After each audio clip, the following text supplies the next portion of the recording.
ভাই বোনের এমন সম্পর্ক যা শুরু হয়েছিল বন্ধুত্ব দিয়ে, কিন্তু একসময় তা নিয়ে এলো এমন এক পরিণতি যা আমি কোনোদিনই ভাবিনি। আমি একজন সুন্দরী বুদ্ধিমতী মেয়ে, আমার ভাই রাহুলের সাথে রয়েছে গভীর বন্ধুত্ব, কিন্তু একদিন ভাইয়ের মুখ থেকে বেরিয়ে আসে এমন কিছু কথা যা পুরো আমাকে হতবাক করে দেয়। আমি নিজের ভাইকে সঠিক পথে রাখার জন্য সেই কাজও করতে বাধ্য হয়, যা আমাকে একদম অন্যরকম জীবনযাপন করতে বাধ্য করলো। বন্ধুরা, ভিডিওটি সম্পূর্ণ দেখুন, কারণ এই গল্পের প্রতিটি মুহূর্ত আপনাকে আবেগে ভাসিয়ে নিয়ে যাবে। সাবস্ক্রাইব করতে ভুলবেন না, আর গল্পের শেষে আপনার মতামত জানান। তো চলুন আজকের এই রোমাঞ্চকর গল্পের যাত্রা শুরু করা যাক। আমার নাম প্রতিমা। আমি প্রাইমারি স্কুলের শিক্ষকের জন্য পরীক্ষা দিয়েছি। আমাদের পরিবারের মোট 4 জন সদস্য রয়েছেন। আমি, আমার ভাই এবং আমার মা বাবা। আমার বয়স এখন 25 বছর এবং আমি আমার শরীরকে ভালোভাবে মেনটেন করি। প্রতিদিন সকালে আমি যোগব্যায়াম করি যাতে আমি সুস্থ থাকতে পারি। আমার ভাইয়ের বয়স 22 বছর এবং আমরা দুজনেই বন্ধুর মতো থাকি, যার কারণে আমরা একে অপরের সাথে সব কিছু শেয়ার করি। একদিন আমি আমার ভাইয়ের সাথে কিছু গোপন কথা বলছিলাম। হঠাৎ আমি তাকে জিজ্ঞাসা করলাম, রাহুল, তোমার কি কেউ পছন্দ আছে? রাহুল একটু হেসে বলল, না দিদি, এখনও তেমন কেউ মেলেনি, তবে তোমার মতো কেউ হলে নিশ্চয়ই চেষ্টা করব। এই উত্তর শুনে আমি একটু চমকে গেলাম। ভাইয়ের মুখে তোমার মতো কথাটি শুনে আমি হতবাক হয়ে গেলাম। আমি শুধু তার কথাগুলো নিয়েই ভাবছিলাম। এই সব ভাবতে ভাবতে কখন যে ঘুমিয়ে পড়লাম বুঝতে পারিনি। যখন ঘুম থেকে উঠলাম তখন দেখলাম বাড়িতে কেউ নেই। হয়তো মা ও রাহুল এখনও ফেরেনি। তারপর আমি বাথরুমে গিয়ে গোসল করতে শুরু করলাম। তখন মা ও রাহুল মার্কেট থেকে ফিরে আসে। আমি তাদের সাথে কিছুক্ষণ কথা বললাম এবং পরে আমার কলেজে চলে গেলাম। কলেজে গিয়েও আমি আমার ভাই রাহুলের কথাই ভাবছিলাম, কারণ এখনো পর্যন্ত কেউ আমাকে এমন কিছু বলেনি। তখন আমার এক বান্ধবী নেহা আমার কাছে এসে বলল, প্রতিমা, তুমি কি ভাবছো? আমি বললাম, না নেহা, কিচ্ছু না। তারপর আমি তাকে বললাম, নেহা, কোনো উপায় বলো কিভাবে টাকা আয় করা যায়, কারণ আমাদের কলেজ প্রায় শেষ হতে চলেছে। নেহা আমাকে রাগ করে বলল, আর দেরি করো না, আমাদের জন্য টাকা আয় করা কোনো ব্যাপার না। তারপর আমরা দুজনেই আমাদের বাড়ির দিকে চললাম, কারণ আমাদের ক্লাস চলছিল না। বাড়ি ফেরার পথে আমি আমার ভাই রাহুলকে দেখলাম। তাকে দেখে আমি খুব অবাক হলাম। সে কারোর সাথে ঘুরছিল। আমার দেখে খুব রাগ হলো, কারণ বাবা এত কষ্ট করে টাকা রোজগার করে আমাদের পড়াশোনার জন্য দেন, আর সে সব নষ্ট করছে। আমি রাগে বাড়ি ফিরে গেলাম এবং রাহুলের ফেরার অপেক্ষা করতে লাগলাম। আমি মাকে কিছু বলার কথা ভাবছিলাম, কিন্তু বললাম না, হয়তো তারা কষ্ট পাবেন। বিকেলে রাহুল যখন বাড়ি ফিরল, আমি তার ঘরে গেলাম। তখন সে টিভি দেখছিল।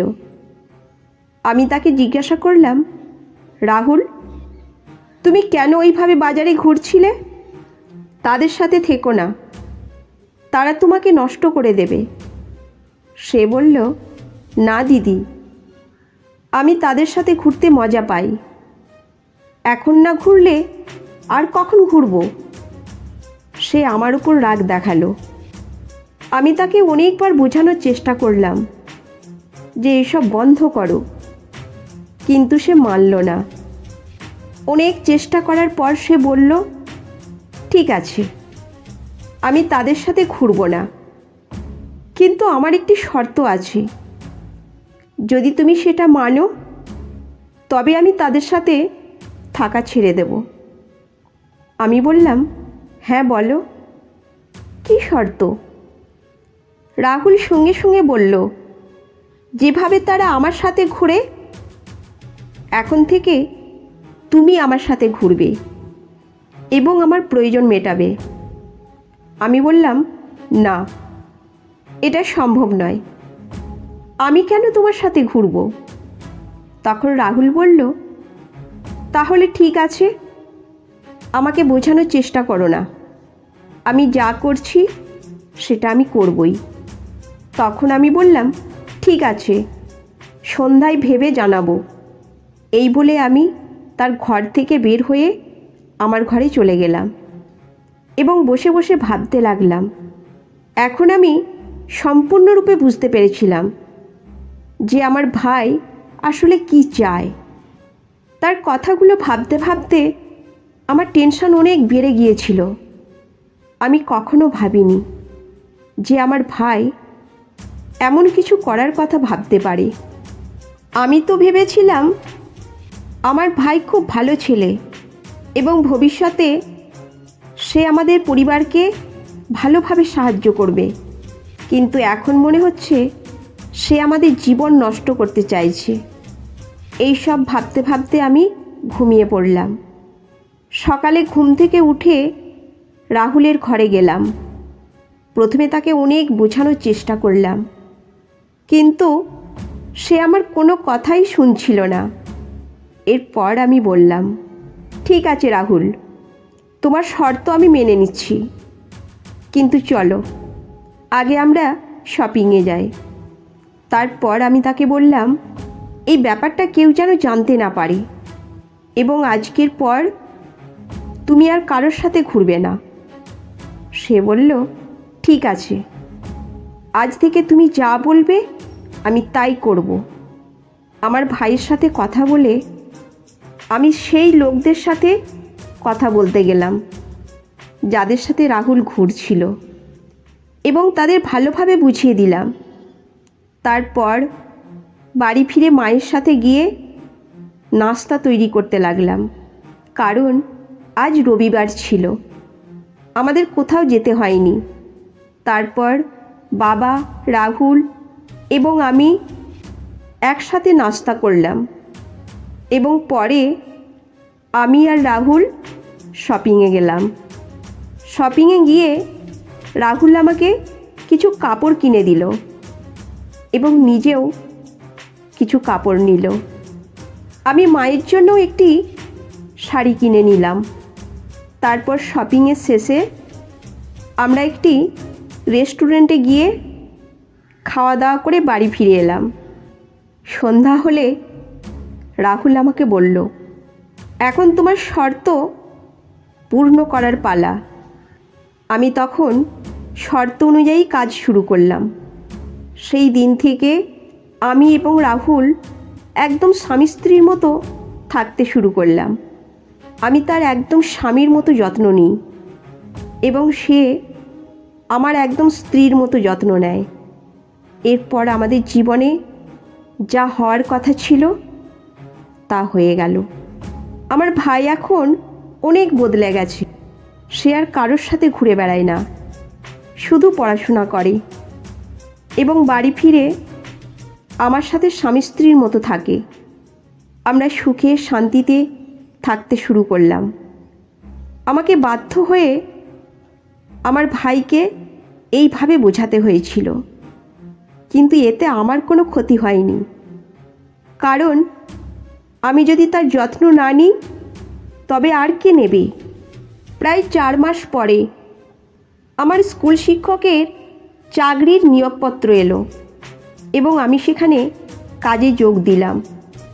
এখন আমাদের পরিবারও ভালোভাবে চলছে। আমাদের পরিবারের সবাই খুব খুশি এবং আমার ভাই রাহুলও তার জীবনে কিছু ভালো করার পথে হাঁটছে।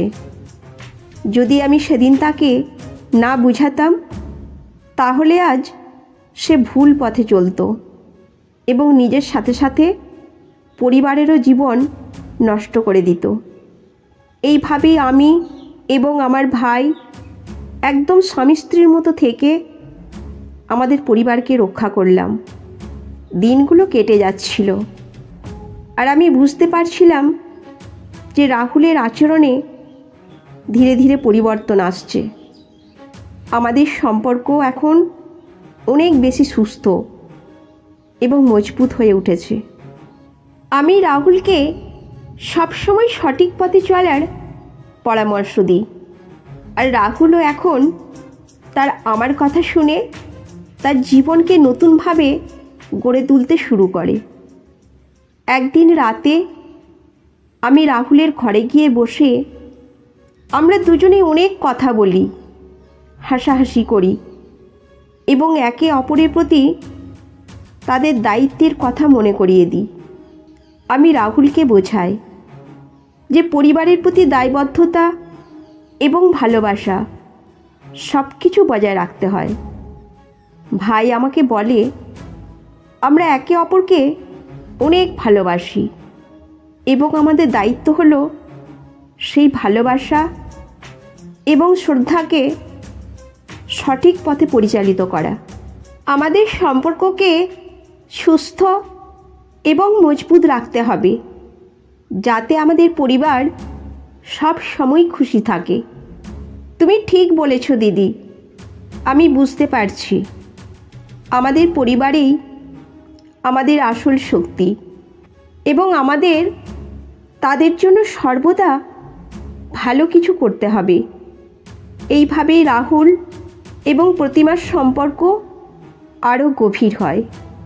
তবে এবার তার সঠিক দায়িত্ববোধের সঙ্গে তারা দুজনেই একে অপরকে প্রতিশ্রুতি দেয় যে তারা সবসময় একে অপরকে সঠিক পথে চালিত করবে এবং তাদের পরিবারের সুখ ও শান্তি বজায় রাখবে।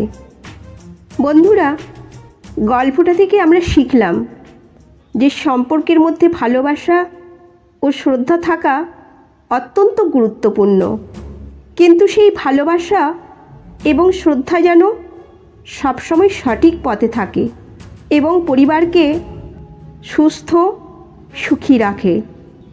সেটা আমাদের দায়িত্ব। ভালোবাসা, সম্মান এবং দায়বদ্ধতার মিশ্রণে একটি সুন্দর জীবন গড়ে তোলা সম্ভব। তো বন্ধুরা, এই গল্পটি যদি আপনাদের ভালো লেগে থাকে তাহলে অবশ্যই চ্যানেলটি সাবস্ক্রাইব করবেন এবং আপনার মূল্যবান মতামত জানাবেন। ততক্ষণ পর্যন্ত ভালো থাকুন, সুস্থ থাকুন। ধন্যবাদ।